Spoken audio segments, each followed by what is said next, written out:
وإني لغفار لمن تاب وآمن توبة أدركو عندهم لما نسوا أني مهرة سفي أملاكنا إني يالنو قتلوا دقمو وعمل صالحا ملكام سرانم لسرعال تزاجنت هاتياتنا يسوقدال ملكام سرا هاتياتنا يتفعل بلن النامنال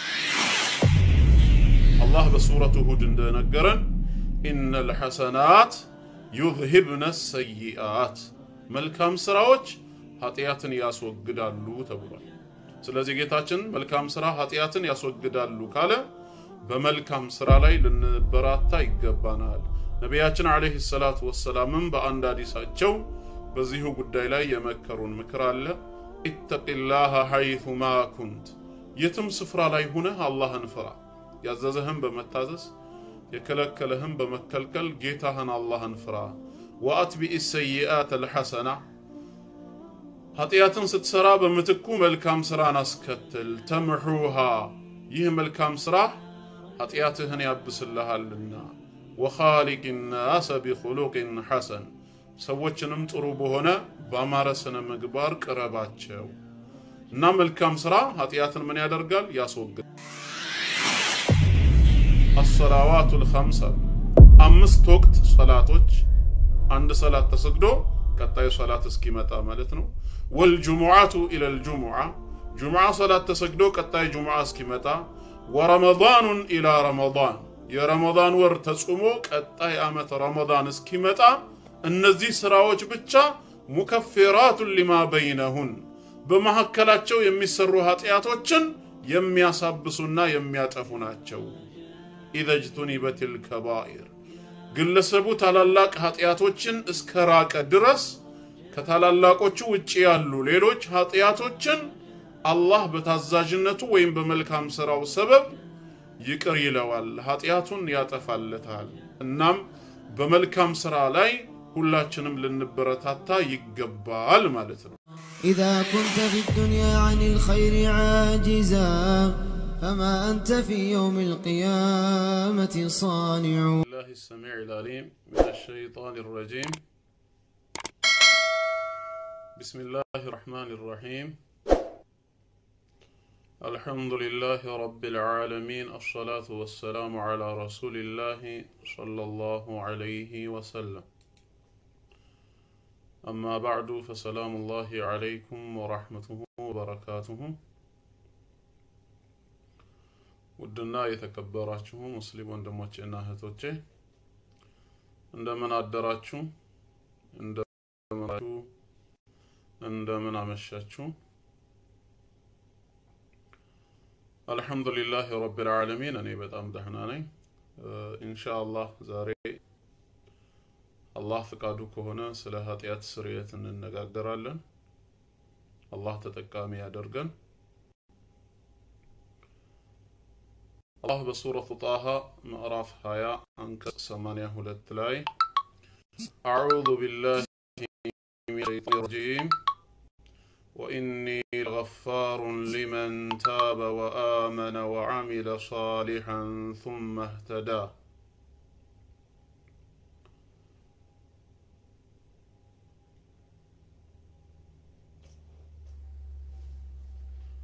ይሰማችኋል አይደል وإني لغفار أنا هاتياتني قرباينين بمدبك يمال فقيتانين يلال لمن تاب بمسسات ودني لتملسا وآمن عندهم لمنا وعمل صالحا ملكام سرانم لسرانا ثم اهتدى ودكن قدانام لتمرانا بأمنتو قتل لسو በዚህ አየት ዙሪያ ኢንሻአላህ የተወሰነ ቆይታ እናደርጋለን ይሄ አየት አጠቃላይ የደህንነት መንገዶችን ሰብስቦ የያዘ ነው አንድ ሰው መዳንን ከፈለገ የኃጢያት ስርየትን ከፈለገ የአላህን ይቅርታ ለማግኘት የሚፈልግ ከሆነ ምን ማሟላት አለበት የሚለው በዚህ አየት ውስጥ ተካቷል አላህ ሲጀምር መጀመሪያ عند ملكوتاوي سمون عندهم ባህሪያቱን በማስተዋወቅ ነው የጀመረው واني لغفار እኔ አልገፋር ነኝ ይላል الغفار اسم من أسماء الله عز وجل كالله ملكوتاوي اسموች መካከል አንደኛው ስም الغفار ነው كثير المغفرة ምህረተ ብዙ የሆነ የባሪያዎቹን ኃጢያት ይቅር የሚል ኃጢያታቸውን የሚደብቅና የሚሰትር ነው የሰውነታችንን አይብ በልብስ የሸፈነው ጌታ አላህ ኃጢያታችንንም እንደዚሁ በባሪያዎቹ ፊት ሳያጋልጠን በጨለማም ሆነ በሌሎች ነገሮች የሚደብቅ ነው ነገ የውሙል ቂያማም እንደዚሁ የአማኝ ባሪያዎቹን አይብና ኃጢያት የሚደብቅላቸው ነው ሰታረ العيوب ነው አላህ اللهم كما سترتنا عيوبنا في الدنيا فاسترنا يوم القيامة እናም እኔ አልገፋር ነኝ እጅግ በጣም ምህረተ ብዙ ኃጢያትን ይቅር ባይ የሆንኩ አምላክ ነኝ ይላል ከኔ መግፊራ የሚፈልግ ሰው ምህረትና ይቅርታን ግን ማግኘት የሚፈልግ ሰው ከዚህ በኋላ ያሉ ነገሮችን ማሟላት አለበት ይላል እነዚህን ነገሮች ለማሟላት ራሳችንን ማዘጋጀት አለብን ይህንን ላሟላ ሰው ምህረት የሰፊ ነው ምንድናቸው እነዚህ መስፈርቶች ሲባል وإني لغفار لمن تاب አንደኛ لمن تاب ለተመለሰ ሰው ተውበት ላደረገ ንስሐ ለገባ ሰው ይላል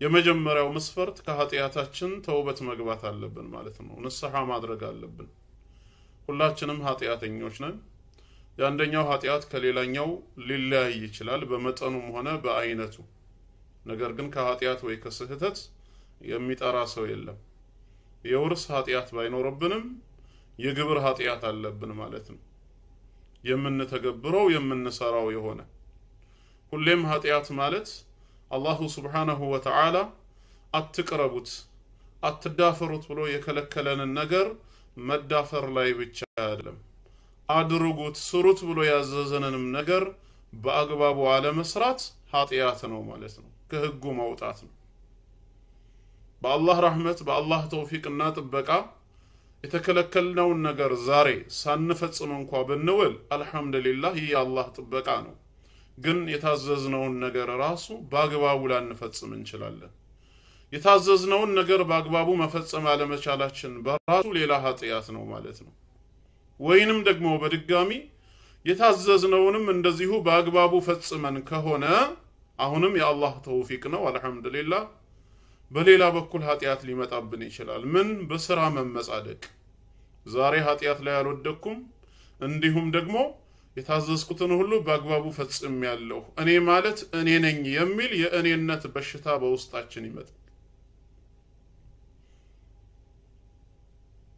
ሸይጣን በብዙ መንገድ ይመጣብናል ማለት ነው ስለዚህ ብዙ ስህተቶች ይኖርብናል ብዙ ጥፋቶች ይኖርብናል ለዚህ ሁሉ ግን የጌታችን ረህመት የጌታችን መግፊራ በቂ ነውና ተውበት ላደረገ ሰው ምህረትን አደርግለታለሁ ይላል ነብያችን አለይሂ ሰላቱ ወሰለም ኩሉ በኒ አደም ኸጣኡን የአደም ልጆች በጠቅላላ ተሳሳቾች ናቸው በጣም በብዙ ስህተት ይፈጽማሉ ወኸይሩል ኸጣኢን ከተሳሳቾች ሁሉ በላጩ ደግሞ አተዋቡን በተውበት የሚመለሱ ናቸው ንስሐ በመግባት ተውበት በማድረግ ወደ ጌታቸው መንገድ የሚመለሱት እነርሱ በላጮች ናቸው ይለናል ስለዚህም የመጀመሪያው መንገድ ተውባ ነው ማለት ነው ወደ አላህ በንስሐ በተውበት ልንመለስ ይገባናል ለዚህም ነው ጌታችን አላህ ያ አዩሃ الذين آمنوا توبوا إلى الله توبة نصوحا የሚለን እናንተ በኔ ጌትነት ያመናችሁ ባሮቼ ሆይ ሁላችሁም ወደ አላህ በመጸጸት ተውበት በማድረግ ተመለሱ ይላል እሱም ተውበተ ነሱሃ ትክክለኛ የሆነች ተውበት ምህረትን ሊያስገኝ የሚችል ማለት ነው بأن يفعل التائب الواجبات ويترك المحرمات ተውበትን የሚያደርገው አካል ንስሐ የሚገባው ሰው ግዳጅ የሆኑ ነገሮችን ሊተገብር حرام ነገሮችን ሊተው ማለት ነው እናም የመጀመሪያው መስፈርት ከኃጢአታችን ተውበት ማድረግ አለብን። ልንዘናጋ አይገባንም። ሞት መቼ እንደሚመጣ አይታወቅም። አሁን ወጣት ነኝ፣ ትንሽ ቆየት ብዬ ሳረጅ ወይንም ደግሞ ካገባሁ በኋላ ወደ ጌታዬ መንገድ እመለሳለሁ እንዳንል ዋስትና የለንም። በዚህ ዱንያ ላይ ምን ያህል ጊዜ እንደምንቆይ እያንዳንዱን ማይክሮ ሴኮንድ የምንተነፍሰው በተስፋ ነው። አላህ በፈቀደልን መልክ ነው። ነገራቶችን ሁሉ የምናከናውነው በኢንሻአላህ ስር ነው። በራሳችን ፍቃድ ሆኖ ያነጋነው ወይም ያመሸነው ምንም ቀን የለም። እንዲሁ ተስፋ አለን እንጂ ተውበት ለማድረግ የተራዘመ የሆነ ጊዜ አይጠይቅም። ተውበት ለማድረግ ልዩ መስዋዕትነት የሚያስከፍል ጉልበትን አይጠይቅም። ተውበት ለማድረግ ምሁር መሆን አይጠይቅም። ጃሂል ነኝ ዓሊም አይደለሁም አይባልም። ተውበት ለማድረግ የሚጠይቀው ኃጢአተኛ መሆኑን ያመነ ልብና ከጌታው ምህረትን የከጀለ ልብ መሆን ብቻ ነው። ኃጢአተኛ መሆናችንን ካመንን ከአላህ ውጪ ማንም ሊምረን እንደማይችል ካረጋገጥን ያ ረቢ ብለን እጃችንን አንስተን ኃጢአታችንን ከተናዘዝን ጌታ አላህ መሐሪ ነው። ተውበትን አድርጉ ይላል። ተውበት ለማድረግ ስፔሻል የሆነ ቦታ አይጠይቅም። በመስጂድ ውስጥ ወይ ደግሞ በሆነ ስፍራ አይባልም። ተውበት ለማድረግ ጊዜን አይጠይቅም። ይሄ ሰዓት የሚባል ነገር የለም። 24/7 ሁሌም ክፍት ነው። 24 ሰዓቱ በጠቅላላ ወደ አላህ ለሚመለሱ ባሮች ለተውበት በሩ ክፍት ነው። ነቢያችን አለይሂ ሰላቱ ወሰላም በአንድ ሐዲሳቸው ላይ እንዳስተማሩን ኢነላህ የብሱጡ የደሁ ቢለይል አላህ በሌሊት የራህመት እጁን ይዘረጋል። ለነማን ሊየቱበ ሙሲኡ ነሃር የቀን ተሳሳቾችን ይምራቸው ዘንድ። በቀን ኃጢአት ሲሰሩ የዋሉና ያመሹ ሰዎች በሌሊት ተነስተው ኃጢአተኛ መሆናቸውን ካመኑና ጌታችን አላህ ሆይ የሰራነውን ኃጢአት ማረን ካሉት ሊምራቸው። ወየብሱጡ የደሁ ቢነሃር በቀንም ይህንኑ የራህመት እጁን ይዘረጋል። ሊየቱበ ሙሲኡ ለይል የሌሊት ተሳሳቾችን ሊምራቸው። በሌሊት ኃጢአት ሲሰሩ ያደሩትን በቀኑ ክፍለ ጊዜ ያ ረቢ ኃጢአት ሰርተናል፣ ኃጢአተኞች ነን፣ ካንተ ሌላ ኃጢአትን የሚምር የለምና እባክህ ማረን ካሉት ሊምራቸው። እስከ መቼ ከተባለ ደግሞ ይሄ ልክ እንደ ኤግዚቢሽን ለሳምንት ወይንም ደግሞ ለአመታት ሳይሆን ሐታ ተጥሉዕ الشمس من مغربها ፀሐይ ከመጥለቂያዋ ከምዕራብ በኩል እስክትወጣ በሌላ ቋንቋ ቂያማ እስከሚቆም ድረስ ማለት ነው። ቂያማ እስከሚቆም ድረስ ይህ የምህረት በር ይቀጥላል። በነፍስ ወከፍ ደግሞ ለአንድ ሰው እስከ መቼ ማለም ይغርغር ጣዕረ ሞት ውስጥ እስካልገባ ድረስ። ግን መቼ ነው ጣዕረ ሞት ውስጥ የሚገባው? መቼ ነው አጀሉ የሚደርሰው? ማንም ሰው ስለማያውቅ የጸጸት ቀን ከመምጣቱ በፊት ከወዲሁ እጅን አንስቶ ያ ረቢ ማለት ይቻላል። አሁን ባለንበት ሁኔታ ላይ ሆነን ከልባችን እጃችንን አንስተን ጌታችንን ልንለምነው እንችላለን። ቋንቋ አይጠይቅም። አላህን ይቅርታ ለመጠየቅ ኃጢአታችንን ይምረን ዘንድ ማለት ነው። ጌታችንን ለመጠየቅ ቋንቋ አይወስንም። አረብኛ አልችልም ወይ ሌላ አይባልም። ቋንቋን ሁሉ የፈጠረ ጌታ አላህ በመፈልገው ወይም እኛ በመንችለው ቋንቋ በእንለምነው የሚሰማ አምላክ ነው። አይደለም ለቋንቋ የምንጨነቀው እኛ ይቅርና አንደበታቸው መናገር የማይችሉ ዲዳዎች አሉ። እነሱ እንኳን በውስጣቸው ምን እንደሚመላለስ የሚያውቅ ጌታ ነው። የነሱንም የሚሰማ አምላክ ነው። ስለዚህ ሳናካብድ ብዙም ማካበድ ሳይኖር ኃጢአተኛ መሆናችንን አምነን ወደ አላህ መንገድ ልንመለስ ይገባናል። ለዚህ ነቢያችን አለይሂ ሰላቱ ወሰላም ትልቅ አርአያ ናቸው። በአንድ ቀን ውስጥ አይደለም 70 ኃጢአት ይቅርና አንድ ኃጢአት እንኳን ሳይሰሩ አንድ ጥፋት ሳይገኝባቸው ምን ይሉ ነበር? والله إني لأستغفر الله في اليوم والليلة في اليوم أكثر من 70 مرة በጌታዬ በአላህ እምላለሁ እኔ በየቀኑ ከ70 ጊዜ በላይ ጌታዬን استغفار ጠይቀዋለሁ ምህረትን ከእርሱ ፈልጋለሁ ይላሉ ከሰባ ጊዜ በላይ استغفار የሚያደርጉት ሰባ ስህተት ኖሮባቸው አይደለም አንደኛ ለኛ አርአያ ይሆኑ ዘንድ ነው ቁድዋ ሐሰና መልካም አርአያ ይሆኑን እንዲሆኑን ነው ሁለተኛ ደግሞ ተውበት ማድረግ ሁሌም ራስን ዝቅ ማድረግ ኃጢያትን ማሰረዝ ብቻ ሳይሆን ሌላኛው ጥቅሙ አላህ ዘንድ ያለንን ክብርና ደረጃ ከፍ ስለሚያደርገው ሁሌም من تواضع لله رفعه الله ብለው ነብዩ መሐመድ አለይሂ ሰላቱ ወሰለም እንዳስተማሩን ለአላህ ብሎ ራሱን ዝቅ ያደረገ ራሱን ያስተናነሰን ባሪያ አላህ በክብር በደረጃ ከፍ ያደርገዋል ብለዋል ስለዚህም ሁሌም استغفار ከማድረግ ልንቦዝን አይገባም ወንድም እህቶች استغفارን አብዙ ተውበትን አብዙ ብለው ከመከሩን ምን ኃጢያት ሰርቼ ምን አጥፍቼ ማለት አይተበከብንም ይሄ ራሱ ሌላ ጥፋት ነውና ሁሌም ኃጢያት ማለት የተከለከልነውን ነገር መስራት ብቻ አይደለም የታዘዝነውንም በአግባቡ ላንሰራ እንችላለን ወይም የታዘዝነውን እንኳን በአላህ ተውፊቅ በአግባቡ ሰርተን ተመልሰን ልንመጻደቅበት እንችላለን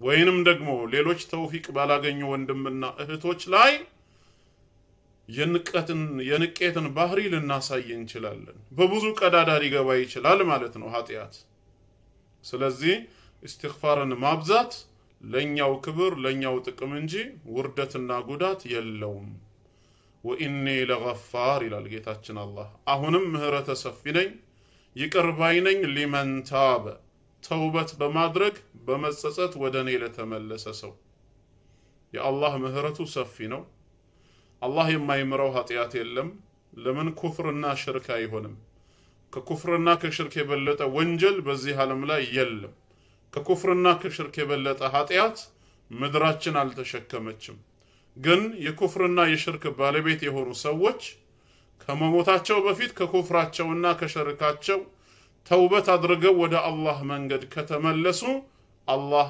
እነሱንም ይምራል ሰሃቦችን ብቻ ማየት በቂ ነው ረዲየላሁ ዐንሁም አላህ መልካም ስራቸውን ይወደድላቸው በነብዩ መሐመድ አለይሂ ሰላቱ ወሰለም ሰበብ በሳቸው ዳዕዋና ጥሪ ምክንያት ብዙዎቹ ከነበሩበት የሽርክ የጣዖት አምልኮ ነው ወደ አንድ አምላክ አምልኮ ወደ ላ ኢላሃ ኢላላህ የተመለሱት ወደ እስልምና መምጣት ብቻ ሳይሆን ለዚህ ኡማ ፈርጥና አርአያ ሞዴልም የሆኑት በሳቸው ሰበብ ነው የመጀመሪያ ህይወታቸው ምን ነበር ሲባል ሽርክ ላይ ነበሩ ግን የራህመት ነብይ ዳዕዋ አደረጉላቸው በሳቸው ሰበብ እውነቱ ሲደርሳቸው የጌታቸው የአላህ ረህመት ለነሱም ሲሆናቸው ሰለሙ ማለት ነው ስለዚህ አላህ ሙሽሪክንም ቢሆን ካፊርንም ቢሆን ተውበት አድርጎ በንስሐ ወደሱ መንገድ ከተመለሰ የሚምር ጌታ ነው ሱረቱ ዙመር ቁጥር 53 ላይ በግልጽ ተናግሯል በ39ኛው ሱራ አንቀጽ 53 ላይ قل يا عبادي الذين أسرفوا على أنفسهم እናንተ በነፍሶቻችሁ ላይ ድንበር የጣሳችሁ ወሰን ያለፋችሁ ባሮቼ ሆይ ይላል ኃጢያትን በመስራት የአላህን ህግጋት በአግባቡ ባለመተግበር ወሰን ያለፋችሁ ባሮቼ ሆይ لا تقنطوا من رحمة الله كالله رحمة كجيتاችሁ ህዝነት መቼም ይሁን መቼ ተስፋን አትቁረጡ إن الله يغفر الذنوب جميعا الله ኃጢያትን በጠቅላላ ይምራልና ይላል የማይምረው ምንም ነገር የለም በጠቅላላ إنه هو الغفور الرحيم እርሱ ይቅር ባይና አዛኝ መሐሪ የሆነ ጌታ ነውና ብሏል ስለዚህም وانيبوا الى ربكم ይላል ወደ ጌታችሁ ቶሎ ብላችሁ በተውበት በመጸጸት ተመለሱ واصلموا له ለርሱም ታዘዙ እጅ ስጡ ነው የሚለው ቅጣቱ ወደኛ ከመምጣቱና ረዳትንም ከማጣታችን በፊት ወደ ጌታችን መንገድ በተውበት በንስሐ ልንመለስ ይገባናል ተውበት ማድረግ ሁሌም ክብር ነው መለያችን ሊሆን ይገባናል ስለዚህም ኢንሻአላህ በተውበት ላይ ጠንካራ ልንሆን ይገባል በሌላ አየት ላይ ኢነላህ ላ የግፊሩ አን ይሽረከ ቢህ አላህ በርሱ ማጋራትን በፍጹም አይምርም ያለው ሊመን ለም የቱብ ሚንሁ ከዛው ከሽርክ ተግባሩ ተውበት ሳያደርግ ለሞተ ነው። ተውበት ላደረገ ሰው ግን አላህ መሐሪ ጌታ ነው።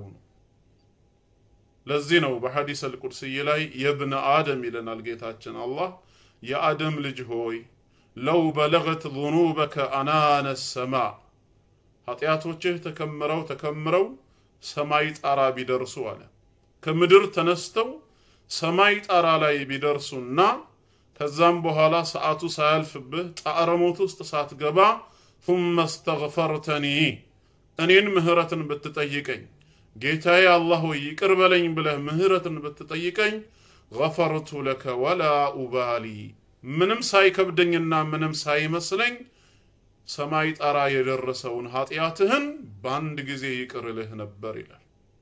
ስለዚህም አንደኛውና ዋናው ኃጢያታችን ከላያችን ላይ እንዲነሳልን የኃጢያት ሸክም እንዲቀለን የምንፈልግ ከሆነ استغفار ልናበዛ ይገባል። ኃጢያት ሸክሙ ላያችን ላይ ተጭኖብን ከዒባዳ ያዘናጋናል፣ ዒባዳ ላይ ሰነፍ ያደርገናል፣ መልካም ነገሮችን ለመስራት አይገራልንም ማለት ነው። ይሄም የኃጢያት ሸክሙ ጫናው አለብን ማለት ነው።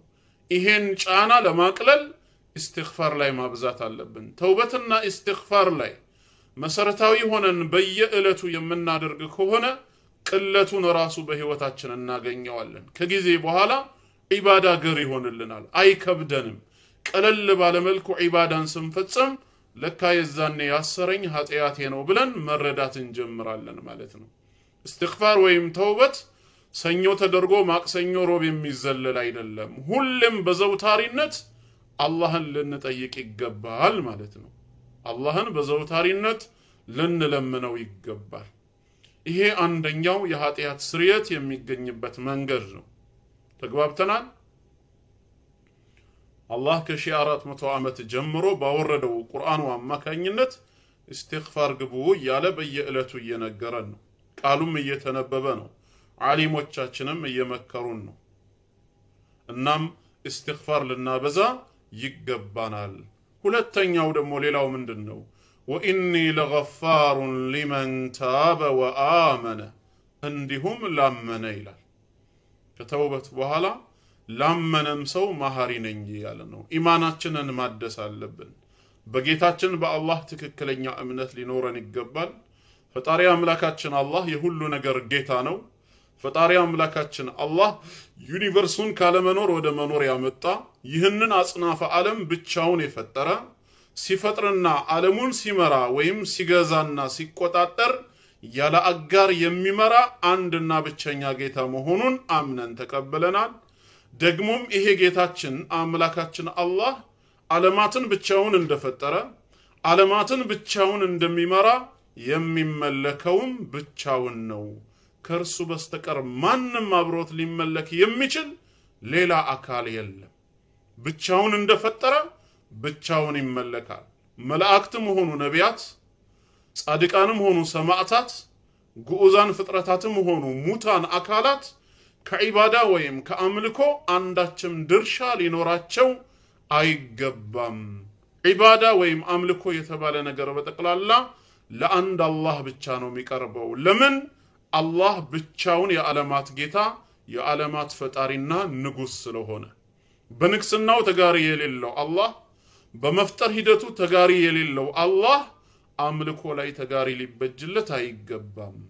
ይሄ አምላካችን አላህ አሁንም አምሳያና ቢጤ የሌለው ሞክሼና ተወዳዳሪ የሌለው ብቻውን ያለ አንድ አምላክ ነው። ስለዚህም አላህ ላይ ያለንን እምነት ሁሌም ልናጠናክር ይገባናል። በመላእክት እናምናለን፣ በነቢያቱም እናምናለን፣ በወረዱ መለኮታዊ መጽሐፍቶች አምነናል። ከሞት በኋላ ህይወት አለ፣ ዳግም መቀስቀስ መኖሩን አምነን ተቀብለናል። ቀዳ ወልቀደር በዚህ ዓለም ላይ የሚከናወን ማንኛውም ክስተት ጥሩም ሆነ መጥፎ አስቀድሞ ውሳኔው ከአላህ ዘንድ የተላለፈ መሆኑን ሁሉ እናምናለን። በጥቅሉ አርካኑል ኢማኑ ሲታ ስድስቱ የእምነት ማዕዘናት የሚባሉት መሰረታዊ የእምነት ክፍሎችን ተቀብለናል ማለት ነው። እናም ይህንን እምነት ለያዘ ሰው እኔ መሐሪ ነኝ እያለ ነው። እምነት በራሱ ምን አለው ማለት ነው? ኃጢአትን ያሰርዛል ማለት ነው። እናም ወኢኒ ለገፋሩን ሊመን ታበ ወአመነ ተውበት አድርጎ እንዲሁም ላመነ ሰው እኔ ምህረተ ሰፊ አምላክ ነኝ እያለ ነው። ቀጥሎ ደግሞ ወአሚለ ሷሊሃ መልካም ስራንም ለሰራ አለ። ታዛዥነት ኃጢአትን ያስወግዳል፣ መልካም ስራ ኃጢአትን ያጠፋል ብለን እናምናለን። አላህ በሱረቱ ሁድ እንደነገረን ኢነል ሐሰናት ዩዝሂብነ ሰይአት መልካም ስራዎች ኃጢአትን ያስወግዳሉ ተብሏል። ስለዚህ ጌታችን መልካም ስራ ኃጢአትን ያስወግዳሉ ካለ በመልካም ስራ ላይ ልንበራታ ይገባናል። ነቢያችን አለይሂ ሰላቱ ወሰላም በአንድ ሐዲሳቸው በዚሁ ጉዳይ ላይ የመከሩን ምክር አለ። ኢተቂላህ ሐይቱማ ኩንት የትም ስፍራ ላይ ሆነህ አላህን ፍራ። ያዘዘህን በመታዘዝ የከለከለህን በመከልከል ጌታህን አላህን ፍራ። ወአትቢኢ ሰይአተ አልሐሰና ኃጢአትን ስትሰራ በምትኩ መልካም ስራን አስከትል። ተምሑሃ ይህ መልካም ስራ ኃጢአትህን ያብስልሃልና። ወኻሊቅ ናሰ ቢኹሉቅን ሐሰን ሰዎችንም ጥሩ በሆነ ባማረ ስነ ምግባር ቅረባቸው። እና መልካም ስራ ኃጢአትን ምን ያደርጋል? ያስወግዳል። በሌላም ሐዲሳቸው እንዳስተማሩት አሰላዋቱል ኸምስ አሉ። 5 ወቅት ሶላቶች አንድ ሶላት ተሰግዶ ቀጣዩ ሶላት እስኪመጣ ማለት ነው። ወልጁሙዓቱ ኢለል ጁሙዓ ጁሙዓ ሶላት ተሰግዶ ቀጣይ ጁሙዓ እስኪመጣ።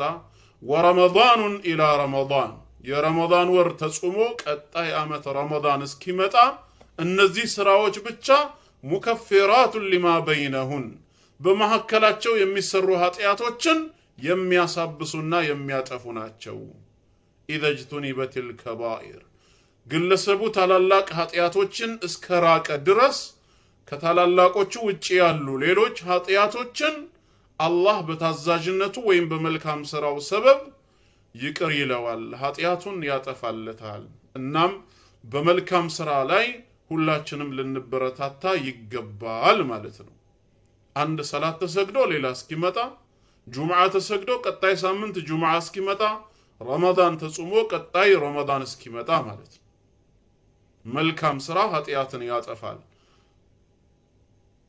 ከመልካም ስራ ደግሞ ምንም ነገር መናቅ የለብንም። ግዴታ መልካም ስራ ማለት ትልቁን የአላህን ቤት መገንባት ሌሎችም እንደዚሁ ትላልቅ ወጪ የሚጠይቁትን ብቻ ማድረግ አይደለም። ትናንሽ ነገርም ጀምሮ ከመልካም ስራ ልንንቅ አይገባም። ላ ተሕቂረነ ሚነል ማዕሩፍ ሸይአ ወለው አን ተልቃ አኻከ ቢወጅሕን ጠልቅ ወንድምህን ፈገግ ባለፊት እንኳ መገናኘት እንኳ ቢሆን ከመልካም ስራ አንዳችንም እንዳታቃልል አሳንሰህ እንዳታይ። ወንድምህ ጋር አንቺም እህትሽ ጋር ስትገናኚ ፈገግ ባለፊት ያስወግዳል፣ ኃጢአትን ያጠፋል ብለን እናምናለን። ስለ ውዱእ የተነገረው ሐዲስ ለምሳሌ አንዱ በራሱ ማስረጃ ነው። የውዱእ ሚስጥሮች አንደኛው ምንድነው? ኃጢአትን ያጠፋል።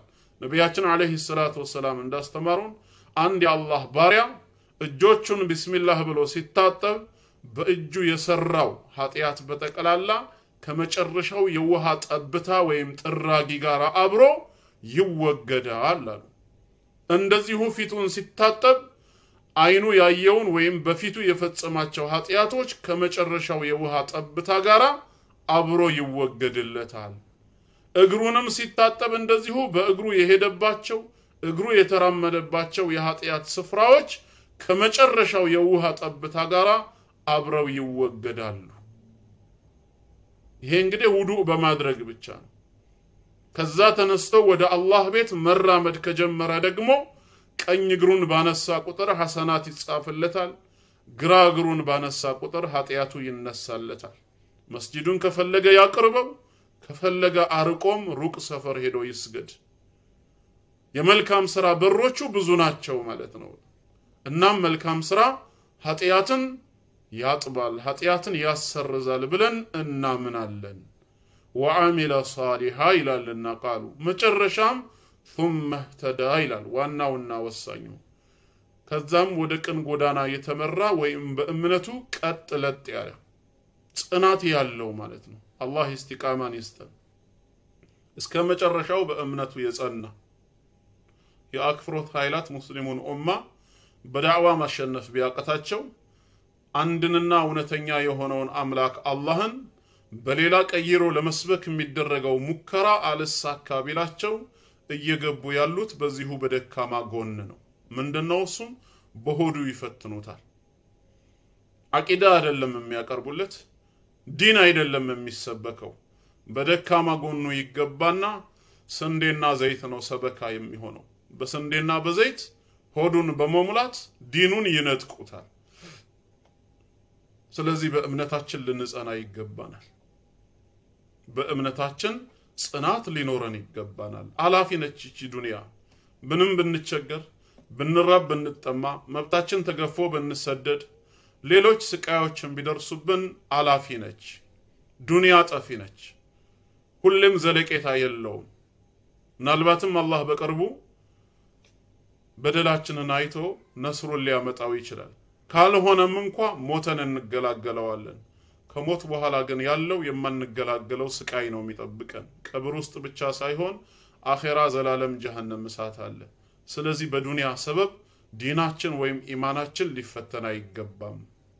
ይፈልገ ቢሆን በእምነታችን ጸንተን ከሞትን ጀነት እንደሆነ ፊት ለፊት ያለን ስለተነገረን ያንን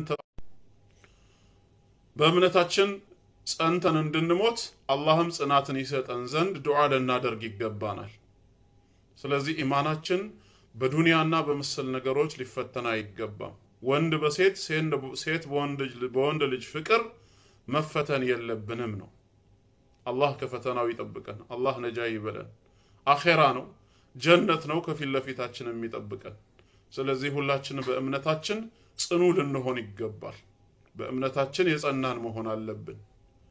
እስከ መጨረሻው የጸና ሰው ከጀነት ውጭ ሌላ ምንም የለውም ነው። አላህ ወንድሞቻችንን እንግዲህ ከአክፍሮት ኃይላት ከጀሃነም ተጣሪዎች ይጠብቅልን። ሁላችንንም በእስላም ላይ ጽናት ኖሮን አንዱን አላህን እያመለክን ሙስሊም ሆነን የምንሞት የእርሱ ባሪያ ያድርገን። በሌላ ዳዕዋ እስክንገናኝ ድረስ የዛሬውን በዚህ ላብቃ። ወሰላሙ ዐለይኩም ወረሕመቱላሂ ወበረካቱሁ።